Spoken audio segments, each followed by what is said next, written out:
베드로후서 1장 12절에서 21절까지의 말씀입니다. 그러므로 너희가 이것을 알고 이미 있는 진리에 서 있으나 내가 항상 너희에게 생각나게 하려 하노라. 내가 이 장막에 있을 동안에 너희를 일깨워 생각나게 함이 옳은 줄로 여기노니 이는 우리 주 예수 그리스도께서 내게 지시하신 것 같이 나도 나의 장막을 벗어날 것이 임박한 줄을 알미라. 내가 힘써 너희로 하여금 내가 떠난 후이라도 어느 때나 이런 것을 생각나게 하려 하노라. 우리 주 예수 그리스도의 능력과 강림하심을 너희에게 알게 하는 것이 교묘히 만든 이야기를 따른 것이 아니요 우리는 그의 크신 위엄을 친히 본 자라. 지극히 큰 영광 중에서 이러한 소리가 그에게 나기를 이는 내 사랑하는 아들이요 내 기뻐하는 자라 하실 때에 그가 하나님 아버지께 존귀와 영광을 받으셨느니라. 이 소리는 우리가 그와 함께 거룩한 산에 있을 때에 하늘로부터 난 것을 들은 것이라. 또 우리에게는 더 확실한 예언이 있어 어두운 데를 비추는 등불과 같으니 날이 새어 샛별이 너희 마음에 떠오르기까지 너희가 이것을 주의하는 것이 옳으니라. 먼저 알 것은 성경의 모든 예언은 사사로이 풀 것이 아니니 예언은 언제든지 사람의 뜻으로 낸 것이 아니요 오직 성령의 감동하심을 받은 사람들이 하나님께 받아 말한 것임이라. 아멘. 베드로전서가 외부의 탄압으로 고난을 겪고 흩어진 교회를 위로하기 위한 편지인 것과 달리 베드로후서는 교회 안에서 일어난 거짓 교사들에 대해 경고하고 주의 재림을 확신시켜 내부적 미혹에 대비할 것을 권면하기 위한 편지입니다. 이 편지의 초반부에서 베드로는 경건한 삶의 토대를 확실히 다짐으로 흔들림 없는 제자의 삶을 살라고 권면하면서 하나님과 우리 주 예수를 아는 것에 대해 강조합니다. 하나님을 아는 지식은 베드로 후서 전체에 흐르는 핵심 주제로 거짓 교사들의 잘못된 가르침을 분별하고 향락주의를 배격하며 진리에 근거한 재림 소망을 갖는 데 필수적인 것이기 때문입니다. 이제 편지의 본론이 본격적으로 시작됩니다. 베드로 사도는 오늘 본문에서 먼저 이 편지를 쓰는 목적에 대해 밝히는데 그것은 생각나게 하기 위함이라고 밝힙니다. 이 편지를 받는 수신자들이 이미 진리를 알고 있고 진리에 서 있지만 그들에게 그 진리를 다시 생각나게 하고 그가 죽은 후에도 진리의 말씀이 계속 생각나게 하려는 목적으로 이 서신을 쓰고 있음을 밝힙니다. 12절입니다. 그러므로 너희가 이것을 알고 이미 있는 진리에 서 있으나 내가 항상 너희에게 생각나게 하려 하노라. 베드로 사도는 성도들에게 진리를 다시 생각나게 하려고 편지를 보내는 것임을 밝히고 있습니다. 이 편지의 수신자들은 이미 진리를 알고 있고 진리에 서 있었지만 거짓 교사들의 가르침에 의해 위협을 받고 있었습니다. 그래서 그들에게 대항하는 최선의 방법은 진리의 말씀을 다시 생각하는 것이었기에 베드로는 진리를 다시 일깨우기 위해 편지를 보낸 것입니다. 이처럼 진리를 알고 있다고 해서 그리고 그 위에 서 있다고 해서 방심해서는 안 됩니다. 성경을 통해 진리를 다시 확인하고 확신해야 하는 것입니다. 그래서 베드로는 자신이 세상을 떠난 후에도 성도들이 말씀을 다시 생각함으로 흔들리지 않게 하기 위해서 이 편지를 쓴다고 말씀합니다. 13절에서 15절. 내가 이 장막에 있을 동안에 너희를 일깨워 생각나게 함이 옳은 줄로 여기노니 이는 우리 주 예수 그리스도께서 내게 지시하신 것 같이 나도 나의 장막을 벗어날 것이 임박한 줄을 알미라. 내가 힘써 너희로 하여금 내가 떠난 후에라도 어느 때나 이런 것을 생각나게 하려 하노라. 베드로가 편지를 쓰는 것은 당시뿐 아니라 그가 세상을 떠난 후에도 성도들이 말씀을 다시 생각함으로 흔들리지 않게 하기 위해서였습니다. 베드로는 이 세상의 삶을 이 장막에 있을 동안으로 표현했습니다. 이 세상의 삶은 한시적이고 육체는 천막처럼 연약한데 이러한 한시적인 삶에서 베드로가 마지막으로 감당하고 있는 사역은 성도를 일깨워 말씀을 생각나게 하고 말씀 위에 굳게 서게 하는 것입니다. 그런데 그 사역을 감당할 시간이 얼마 남지 않았음을 베드로는 말씀합니다. 우리 주 예수 그리스도께서 내게 지시하신 것 같이 나도 나의 장막을 벗어날 것이 임박한 줄을 알미라. 예수님은 베드로가 어떻게 죽을 것인가를 요한복음 21장에서 예고하셨는데 아마도 베드로는 그 예언이 곧 이루어질 것을 예감한 듯합니다. 그래서 그는 자신이 떠난 후, 즉 죽음 후를 생각합니다. 베드로는 자신이 죽은 후에도 성도들의 신앙이 굳게 서기를 바라며 그때를 대비하고 있는데 이것이 바로 베드로 후서를 쓴 이유 중에 하나입니다.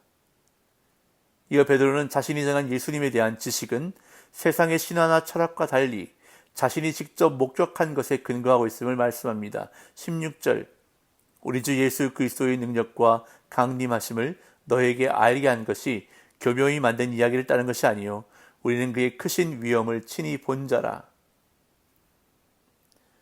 베드로는 앞서 5절부터 11절까지에서 거룩한 삶을 촉구했고 12절부터 15절까지에서는 진리를 생각나게 하려고 편지를 쓴다고 밝혔습니다. 이제 16절부터는 그들에게 생각나게 하려는 내용이 나타나는데 16절부터 21절까지는 그리스도의 재림의 확실성에 초점이 있습니다. 이 편지를 받은 수신자들은 예수 그리스도의 능력과 강림에 대해 이미 알고 있습니다. 그런데 거짓 교사들이 그리스도의 재림을 가리켜 교묘히 만든 이야기라고 현혹한 듯 합니다. 이처럼 진리는 언제든지 도전을 받습니다. 그래서 베드로는 진리를 변호하기 위해 자신이 직접 목격한 것을 제시합니다.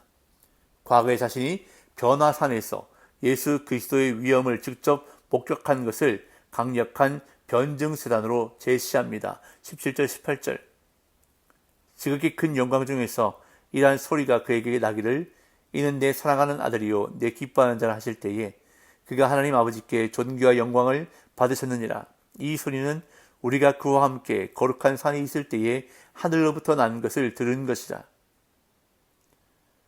마태복음 17장과 마가복음 9장 그리고 누가복음 9장에 변화산 사건이 기록되어 있습니다.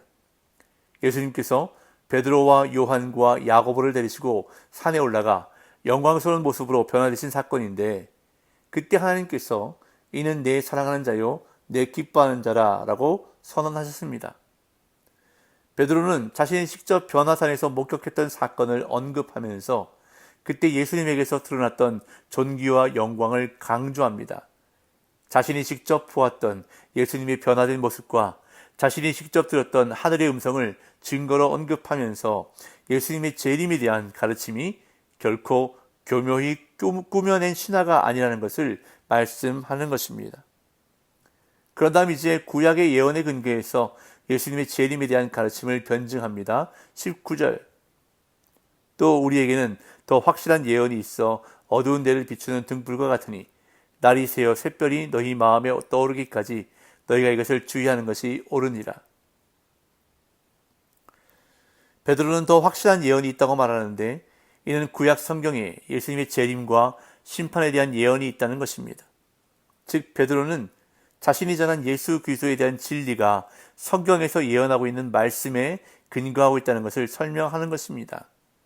다시 말해 구약의 예언은 베드로가 경험한 변화산 사건으로 인해 더 확실한 예언이 되었는데 베드로는 변화산의 체험을 통해 구약의 예언이 그대로 성취된다는 것을 더 확실하게 깨달았다는 것입니다. 이처럼 하나님의 예언의 말씀은 어두운 데를 비추는 등불과 같습니다. 그렇기 때문에 성도는 말씀에 주의해야 하는데 날이 새어 샛별이 너희 마음에 떠오르기까지 주의해야 한다고 말씀합니다. 여기서 언급하는 날은 주의 날, 즉 예수 그리스도의 날을 가리킵니다. 예수님은 반드시 다시 오실 것인데 그때까지 예언의 말씀에 주의하라고 베드로는 가르칩니다. 그러면서 예언 해석의 중요성에 대해 언급합니다. 20절, 21절 먼저 알 것은 성경의 모든 예언은 사사로이 풀 것이 아니니 예언은 언제든지 사람의 뜻으로 낸 것이 아니요 오직 성령의 감동하심을 받은 사람들이 하나님께 받아 말한 것입니다. 거짓 교사들은 예언을 그들의 구미에 맞게 사사로이 해석해서 예수님의 재림을 부인했던 것 같습니다. 그래서 성경의 모든 예언은 사사로이 풀 것이 아니니라고 권면합니다. 여기서 사사로이 풀지 말라는 의미는 개인의 글로 받아들이지 말라는 의미일 수도 있고 마음대로 해석하려고 들지 말라는 의미일 수도 있습니다. 어떤 의미든 성경이 성령의 감동으로 기록되어 엄중한 권위를 지닌 것임을 인정해야 한다는 사실은 변함이 없습니다. 성경의 모든 말씀은 하나님의 말씀입니다. 성령의 감동하심을 받은 사람들이 전하는 하나님의 말씀입니다. 그러나 초대교회 때부터 성경의 권위를 의심하는 자들이 있었습니다.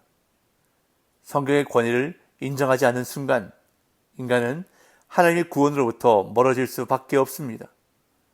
베드로 사도가 자기 생애 마지막까지 전하고자 했던 이 말씀의 권위를 인정하는 자만이 구원의 은총을 누릴 수 있음을 절대 잊지 말고 말씀을 늘 가까이 해야 하는 것입니다.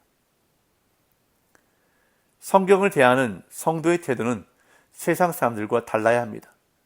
성경을 의심 없이 하나님의 말씀으로 받아야 하는데 특별히 내게 주시는 말씀으로 받아야 합니다. 그리고 말씀을 믿고 그 말씀대로 살아야 합니다. 그러할 때에 하나님이 감동으로 된 그 말씀이 우리를 하나님의 사람으로 온전하게 하며 모든 선한 일을 행할 능력을 갖추게 해주실 줄로 믿습니다. 그러한 은혜가 저 여러분들 삶에 있으시기를 예수님의 이름으로 축복합니다.